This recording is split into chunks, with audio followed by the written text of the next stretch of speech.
Albishir a gare ku masoya Allah da manzon Allah sallallahu alaihi wasallam.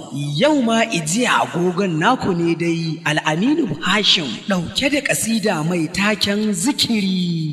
Allah la ilaha illallah Allah rabbana. Allah ya Allah la ilaha illallah Allah rabbana. Allah ya Allah la ilaha illallah Allah rabbana.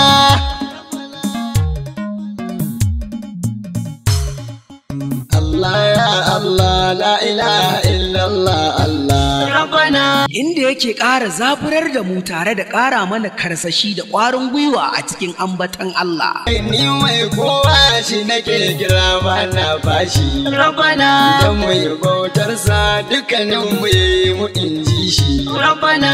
ya aka bautarsa sai ya ce mu tambayi manzon shi Rabbana.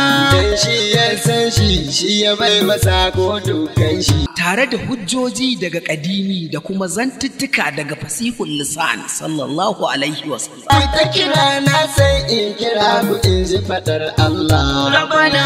in ka faɗai ɓoye zai faɗe ka ɓoye ya ce Allah Rabbana. in a cikin taro kai kira shi ya bawan Allah Rabbana. za ya kira ka a taron da ya fi naka faɗar Allah Rabbana. shi fa yana nan tare da mai kiran shi ya ce Allah Rabbana. ku zikiri sosai mun ji daga Qur'anin Allah Rabbana. mun ji bayanoni daga zantukan manzan Allah Rabbana. mafificin zikiri la ilaha illallah Allah Rabbana. ya Allah Allah Rabbana. Allah Rabbana.